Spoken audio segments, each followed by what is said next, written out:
ప్రియమైన దేవుడి బిడ్డలారా, నా ఆధ్యాత్మిక కుటుంబ సభ్యులారా, యేసు ప్రభుల వారి తిరుహృదయ మహోత్సవ సందర్భంగా మీ అందరికీ శుభాకాంక్షలు తెలియజేస్తూ ఈ యొక్క గొప్ప పండుగ యొక్క పరమార్థం గురించి ఈరోజు మనము తెలుసుకోబోతూ ఉన్నాము. అయితే మనము మొన్న ఆదివారం రోజున ఒక గొప్ప పండుగను కొనియాడి ఉన్నాము. అదేంటి అనంటే యేసు ప్రభుల వారి యొక్క దివ్య శరీరము, దివ్య రక్తము యొక్క మహోత్సవాన్ని కొనియాడి ఉన్నాం. అవునా? ఎస్.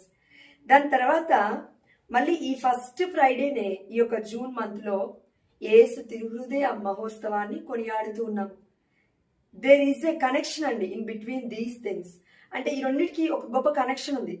అది మనం ఈరోజు ధ్యానించుకోబోతూ ఉన్నాం దేవుడి యొక్క కృపానుగ్రహం ద్వారా. అయితే మనందరికీ తెలుసు యేసునాథుని తిరుహృదయ ప్రార్థన కూడా ఉంటుందండి, మీరు కూడా ధ్యానించవచ్చు. అయితే అసలు యేసునాథుని తిరుహృదయం మనం ధ్యానించాలి అంటే అసలు యేసు తిరుహృదయం యొక్క గొప్పతనం మనకు తెలియాలి కదండి. ఎస్. అయితే ఇప్పుడు నేను మీకు ఒక ఇమేజ్ని చూపిస్తూ ఉన్నాను. ఆ ఇమేజ్ని ఒకసారి చూడండి. మనకి దేవుడు చెప్పబోతున్న వాక్యాలు అర్థం కావాలంటే స్క్రీన్ పైన కనబడుతున్న యేసునాథుని తిరుహృదయాన్ని ఒక్కసారి పరిశీలించమని మిమ్మల్ని అందరినీ నేను రిక్వెస్ట్ చేస్తూ ఉన్నాను. చూసారా అండి? అయితే తిరుహృదయాన్ని మనం కరెక్ట్గా పరిశీలించి చూస్తే మొట్టమొదటిగా యేసు ప్రభుల వారి హృదయం ఉందండి. అవునా? ఎస్. 5 అంశాలు మనం చూడొచ్చు. మొట్టమొదటిగా యేసు ప్రభుల వారి హృదయం, దాని తర్వాత హృదయం చుట్టూరా ముళ్ళు, దాని తర్వాత కింద చూస్తే మనము యేసు ప్రభుల వారి యొక్క హృదయం నుండి రక్తం కారుతూ ఉంది. దాని తర్వాత హృదయం పైన చూస్తే ఇదిగో అగ్ని జ్వాలల వలె వస్తూ ఉన్నాయి. ఆ అగ్ని జ్వాల లోపల నుంచి మనకు కనబడుతుంది స్లీవ కదండి. ఎస్. ఈ 5 అంశాల పైన ఈరోజు మనం ధ్యానించబోతూ ఉన్నాం. మనము పరిశుద్ధమైన గ్రంథంలో ఎన్నో చోట్ల చూసామండి, ఇదిగో దేవుడు ప్రేమామయుడు, ప్రేమ స్వరూపుడు అని. God is love, love is God. దేవుడు అంటేనే ప్రేమకు గుర్తు కదండి. ఎస్. అదేవిధంగా హృదయం అనగానే మనకు గుర్తొచ్చేది ఏంటి అంటే ప్రేమ కదండి. ఎస్. అయితే ఈ ప్రేమ ఎంత అమూల్యమైనదో, ఎంత గొప్పదో మనకి ఒక్క మాటలో అర్థం కావాలి అంటే ఇదిగో యోహాను సువార్త 19వ అధ్యాయము 34వ వచనము. సైనికులలో ఒకడు ఆయన ప్రక్కను బల్లెముతో పొడిచెను, వెంటనే రక్తము నీరు స్రవించెను. యేసు ప్రభుల వారు చనిపోయినప్పటికీ మన మీద ఉన్న ప్రేమ ఎలా కనబరిచారంటే ఇదిగో మన మీద ఉన్న ప్రేమ యేసు ప్రభుల వారి హృదయాన్ని పొడవగానే లాంగ్నెస్ అనే ఒక వ్యక్తి, ఆ యొక్క సైనికుడు అండి, ఆ యొక్క భటుడు యేసు ప్రభుల వారి హృదయాన్ని పొడవగానే రక్తము చిందాడు, రక్తము చిందించింది, రక్తము స్రవించింది అని వాక్యం సెలవిస్తుంది. అంటే మన పైన ఉన్న ప్రేమ చనిపోయినా కూడా ఇంకా తగ్గలేదు, ఇంకా అలాగే ఉంది. అదేవిధంగా నీరు స్రవించింది. ఇదిగో మనందరికీ దేవుడు చెప్తూ ఉన్నాడు, ఇదిగో నేనే సజీవుణ్ణి, ఇదిగో నేను మీకు నిత్య జీవాన్ని ఇచ్చువాడని, ఇదిగో నన్ను విశ్వసించువాడు ఎన్నటికి తప్పికగొనడు అని ఏ విధంగా అయితే యేసు ప్రభుల వారు ఆ యొక్క సమరయ స్త్రీతో చెప్పినాడు, అదేవిధంగా మనందరితో కూడా చెప్తూ ఉన్నాడండి. యేసు ప్రభుల వారి తిరు హృదయాన్ని మహోత్సవాన్ని కొనియాడుతున్న మనకి కూడా దేవుడు చెప్తున్నాడు, మీ మీద నాకున్న ప్రేమ ఎంత గొప్పదంటే ఇదిగో చనిపోయినప్పటికీ నేను ఇంకనూ మీ పైన ప్రేమను చూపిస్తూనే ఉన్నాను. ఆ ప్రేమే రక్త రూపములో, నీటి రూపములో మీ కొరకై పరితపిస్తూ ఉంది అని. అయితే ఒక చిన్న ఎగ్జాంపుల్ అండి ఇక్కడ. అప్పుడు యేసు ప్రభుల వారిని లాంగ్నెస్ అనే ఒక ఈ సైనికుడు భటుడు యేసు ప్రభుల వారిని పక్కనే పొడవగానే రక్తము నీరు స్రవించింది. ఆ సమయంలో పొడిచిన వెంటనే అండి అలా చిమ్మినట్టుగా, అంటే ఇప్పుడు మనం వాటర్ పైప్ని ఇలా ప్రెస్ చేసి పట్టుకుంటే ఎలా వస్తుందంటే చిమ్మినట్టుగా వస్తుంది కదా, అదే సిచ్యువేషన్ అక్కడ జరిగింది. జరిగినప్పుడు లాంగ్నెస్ గారి పైన దేవుడి యొక్క రక్తము నీరు పడ్డప్పుడు తను హృదయ ఆ యొక్క మారు మనస్సు పొందాడంట అండి, హృదయ మార్పిడి చెందించుకున్నాడంట, అంటే రక్షణను పొందుకున్నాడంట. యేసు ప్రభుల వారి యొక్క ప్రేమ యొక్క గొప్పతనాన్ని అర్థమైందంటే అంటే ఆ కనువిప్పుని దేవుడు ఆ బిడ్డకి అనుగ్రహించాడు. యేసు ప్రభుల వారిని పొడిచినప్పటికీ, చంపాలని చూస్తున్నప్పటికీ, ఎంత హాని చేస్తున్నప్పటికీ దేవుడు ఇంకనూ ఆ లాంగ్నెస్ అనే వ్యక్తిని ప్రేమించాడు. కాబట్టి ఇదిగో మారు మనస్సు కలిగి జీవించేలాగా ఆ వ్యక్తిని ఆ సమయంలో మార్చినట్లుగా కథోలిక శ్రీ సభ హిస్టరీలో మనం చూడొచ్చు.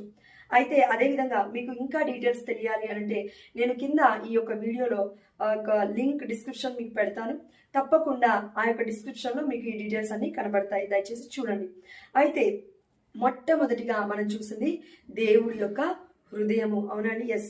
అయితే ఈ యొక్క హృదయం గురించి ధ్యానిస్తున్న ఈ సమయంలో మనం ఒకసారి హోషేయ గ్రంథము 11వ అధ్యాయము 7వ వర్షం నుంచి 9 వర్షాలు మనం ఇక్కడ చదివితే అండి, హెడ్డింగ్ కూడా మీరు చూస్తే, దేవుడి ప్రేమ ఆయన శిక్ష కంటే బలీయమైనది, అంటే గొప్పది, బలిష్టమైనది. ఎలా? దేవుడి ప్రేమ తను మనకి ఇవ్వాలనుకుంటున్న శిక్ష కంటే గొప్పది అంటున్నాడు.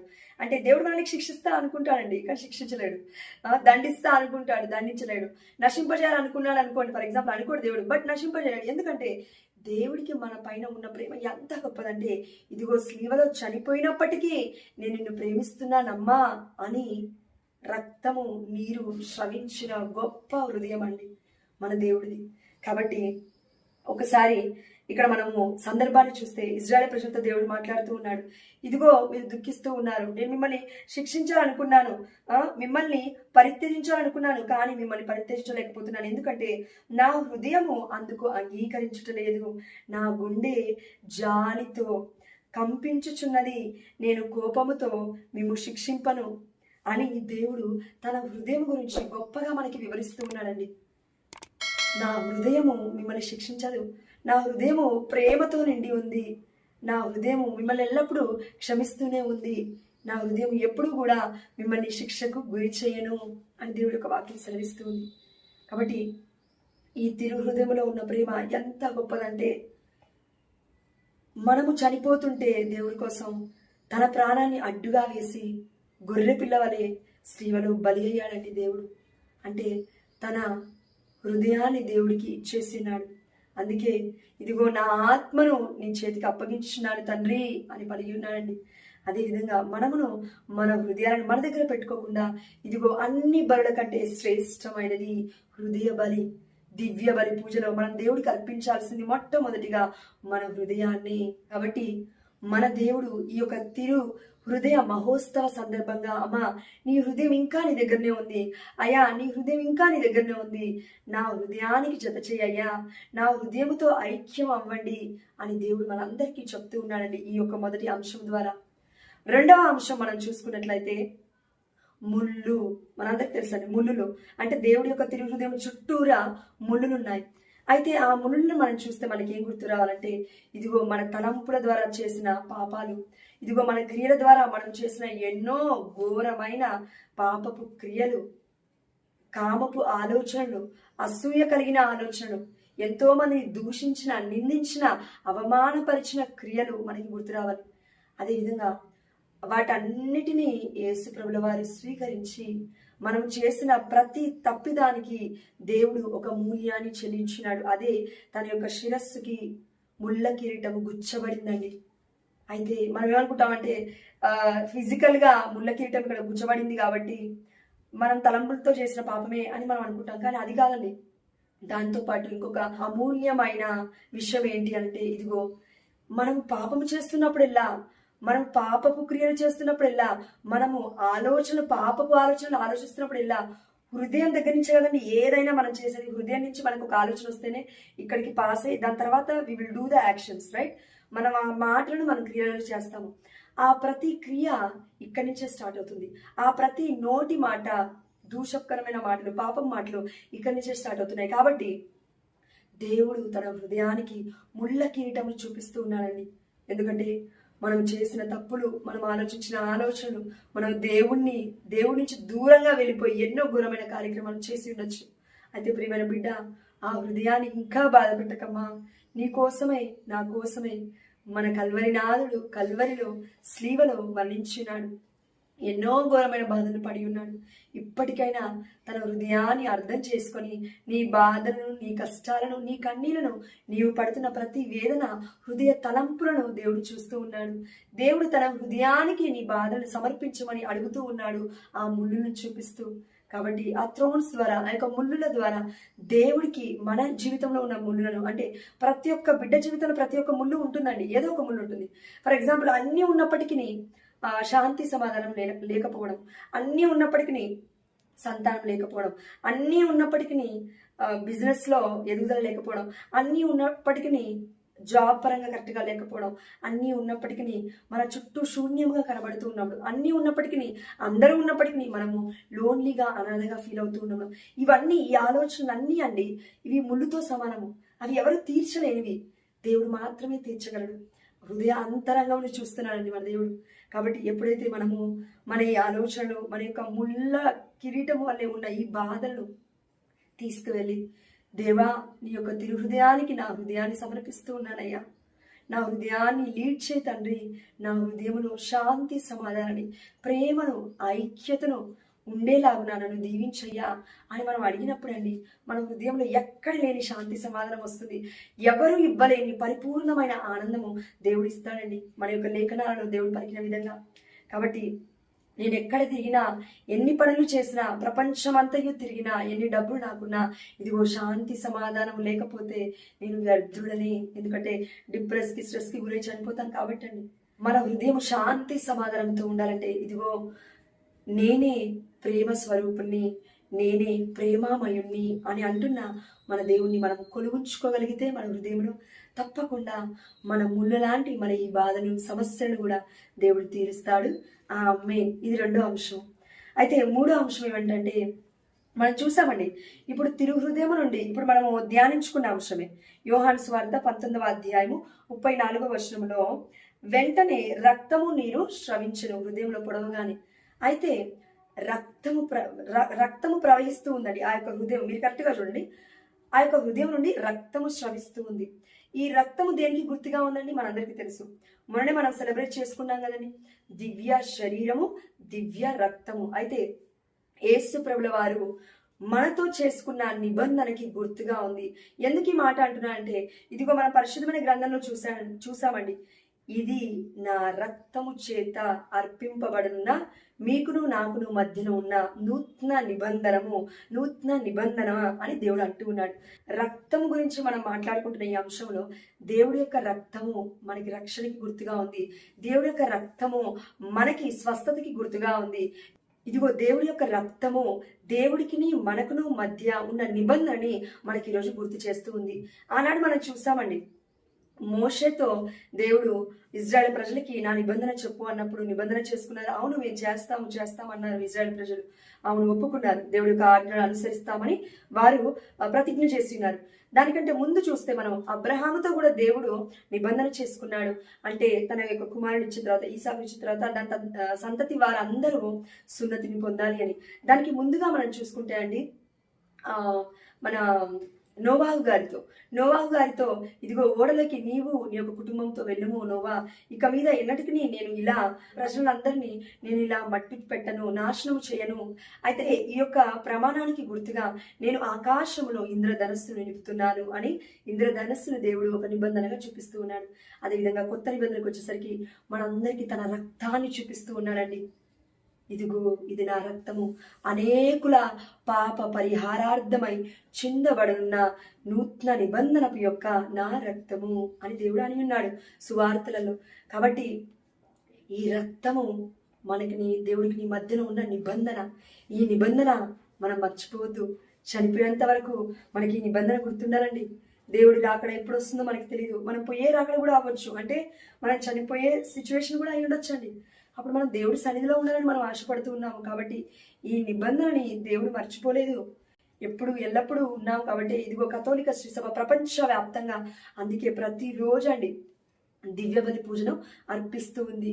దర్శన గ్రంథంలో దేవుడు చెప్పిన విధంగా దివ్య గొర్రె పిల్ల బలి అక్కడ దివ్య బలిపీఠము ముందు, దివ్య బలిపీఠం మీద ఎప్పుడు యేసుప్రభువుల రోజు చనిపోతూనే ఉన్నారండి. ఎలా అంటే ఇదిగో మనకి తన యొక్క శరీరాన్ని, తన యొక్క రక్తాన్ని మనం భోజ్యముగా స్వీకరించుటకు, పానము చేయుటకు దేవుడు అలా మరణిస్తూ ఉన్నారు అని దర్శన గ్రంథంలో యోహాను గారు కూడా దర్శన రూపంలో చూసింది మనకి చెప్పి ఉన్నారు. పరిశుద్ధాత్మ దేవుడు మనకి రివీల్ చేసి ఉన్నాడు. కాబట్టి మనము ఆ నూతన నిబంధనకి, ఇదిగో ఈ యొక్క రక్తానికి, ఈ యొక్క నిబంధనకి లోబడి జీవిస్తూ ఉన్నామా అనేది మనము ఆత్మ పరిశీలన చేసుకోవాలి అని మూడో అంశంగా దేవుడు మనకి చూపిస్తూ ఉన్నాడు. అదేవిధంగా నాలుగో అంశం మనం చూసుకున్నట్లయితే అగ్ని, అంటే ఫైర్, మంట అని అంటామని కదండి. ఎస్, మనం ఇక్కడ మంట చూస్తే మామూలుగా మనం మాట్లాడుకుంటూ ఉంటాము.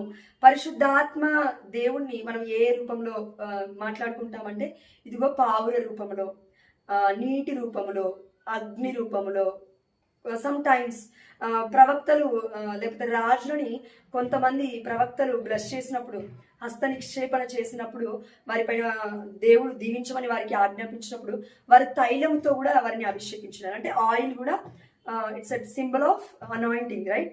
ఒక అభిషేకానికి గుర్తుగా ఉంది. అదేవిధంగా ఈ అభిషేకములో మనం చూడాల్సింది ఏంటంటే పరిశుద్ధాత్ముడి యొక్క అభిషేకం.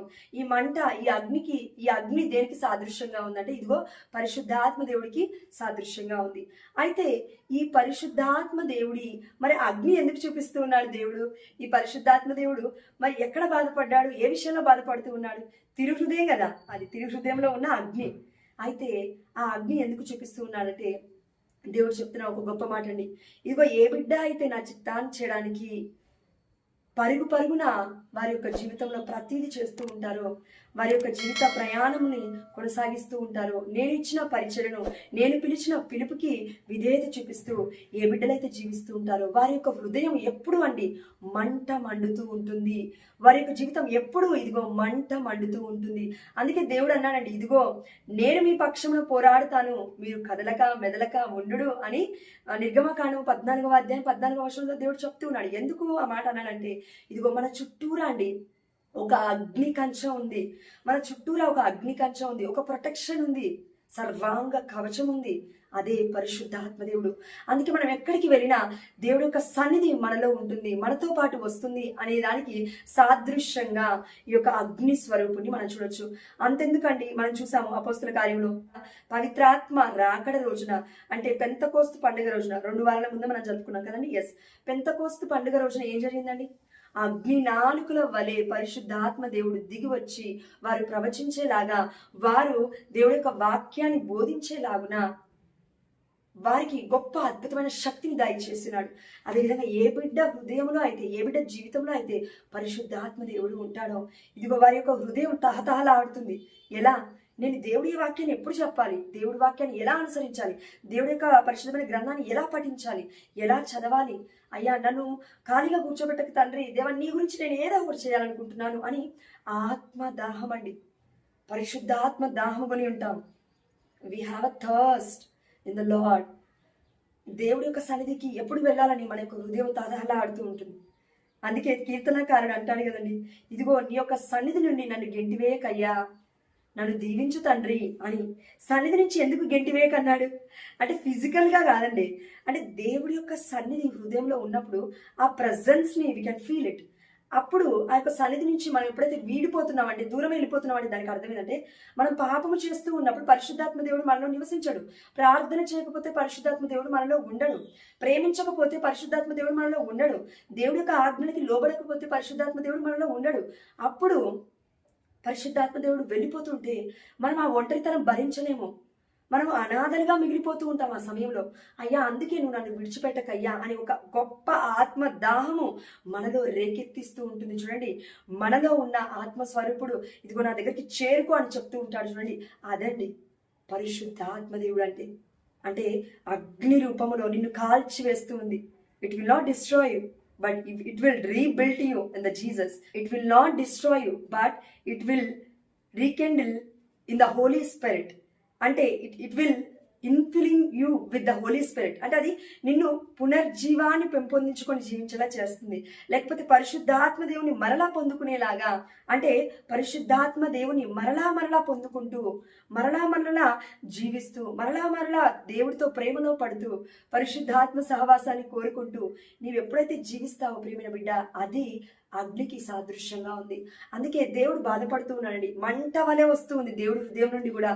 అమ్మా ఎందుకు ఇలా చేస్తున్నావు, అయ్యా ఎందుకు ఇలా చేస్తూ ఉన్నావు, నీ కొరకు నేను నా ప్రాణాన్ని పెట్టినాను, నా హృదయాన్ని అర్పించినాను, రక్తాన్ని చిందించినాను, నీరుని స్రవించినాను, అయితే నా వైపు చూడు అని ఒక అగ్ని స్వరూపుడైన మన తండ్రి పరిశుద్ధాత్మ దేవుడు మన వైపు చూస్తూ, ఇదిగో నీ హృదయంలో కూడా నా యొక్క సన్నిధి ఉండాలి, అదే పరిశుద్ధాత్మ దేవుడు కదండి. మన యొక్క ఈ యొక్క దేహము పరిశుద్ధాత్మ దేవుడికి నిలయము, అవునా? Yes, our body is a temple of God, కాబట్టి టెంపుల్ ఆఫ్ హోలీ స్పిరిట్.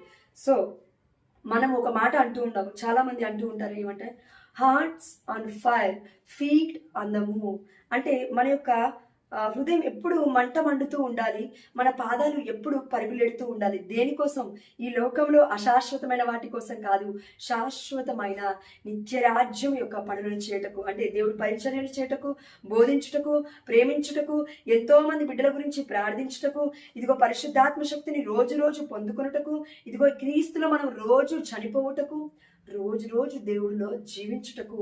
ఇది రోజు జరిగే ప్రక్రియ అండి. పరిశుద్ధాత్మతో నింపబడడం అంటే ఒక్కసారి నువ్వు నింపబడి అయిపోయిందని కాదు, ఇది రోజు జరిగే ప్రక్రియ. అందుకే hearts on fire, feet on the move అని అంటాం. మన యొక్క హృదయం ఎప్పుడు మంట మండుతూ ఉండాలి, అలా చల్లారిపోకూడదు. అందుకే దేవుడి యొక్క పరిశుద్ధమైన వాక్యం పలుకుతూ ఉంది తెస్సలోనికీయులకు రాసిన లేఖలో, మీ హృదయాన్ని అంటే మీ యొక్క ఆత్మని ఆర్పకుడు, మీ యొక్క ఆత్మని అడ్డగింపకుడు. ఆత్మ అంటే ఏంటి ఇక్కడ? అంటే పరిశుద్ధాత్మ దేవుడు. ఆర్పకండి, అగ్ని వలె అలా మండనివ్వండి అని మనకి దేవుడు చెప్తూ ఉన్నాడు ఈ 4వ అంశం ద్వారా. అయితే 5వ అంశం ఏంటంటే, ఆ యొక్క ఫైర్ చుట్టూ ఉంది, ఆ ఫైర్ మీద మనం చూస్తే స్లీవ కనబడుతుంది. అవునా? ఎస్. అయితే మనందరికీ తెలుసు యేసుప్రభుల వారు మరి దైవ స్వరూపుడు, దైవ సంభూతుడు. మరి పరలోకంలో ఉండే మనకి ఇవన్నీ చెప్పొచ్చు కదా, ఎందుకు భూలోకంలోకి వచ్చి ఇవన్నీ చేయడం అని మనం అనుకుంటూ ఉంటాం. కానీ మనందరికీ తెలిసిన విషయం అండి, మనం చేసిన తప్పులు, మనం చేసిన పాపాలు, మనం చేసిన నిందలు, మనం చేసిన ప్రతి తప్పిదం కూడా దేవుడు స్లీవ భారాన్ని మోస్తూ, మన యొక్క క్రియలను కూడా స్లీవ పైన మోస్తూ, ఇదిగో ఆ స్లీవ మనమే, మనం మోపిన భారమే. అందుకే దేవుడు అన్నాడు కదండి, మత్తయి సువార్త 11వ అధ్యాయం 28వ వచనం సెలవిస్తూ ఉంది, భారము చే అలసి సొలసి ఉన్న సమస్త జనులారా నా యొద్దకు రండి, నేను మీకు విశ్రాంతి ఒసగెదను. కాబట్టి ఆ స్లీవని చూసినప్పుడల్లా దేవుడు మనకిచ్చిన రక్షణ గుర్తుకొచ్చి, స్లీవ ఉంది కదా, నాకు నా రక్షకుడు తోడై ఉన్నాడు కదా, నా పాప భారాన్ని ఆ పరిశుద్ధుడు మోసాడు కదా, తప్పకుండా నన్ను దీవిస్తాడు, అయ్యా నా భారాన్ని తీసుకో అయ్యా అని మన కంప్లీట్ భారాన్ని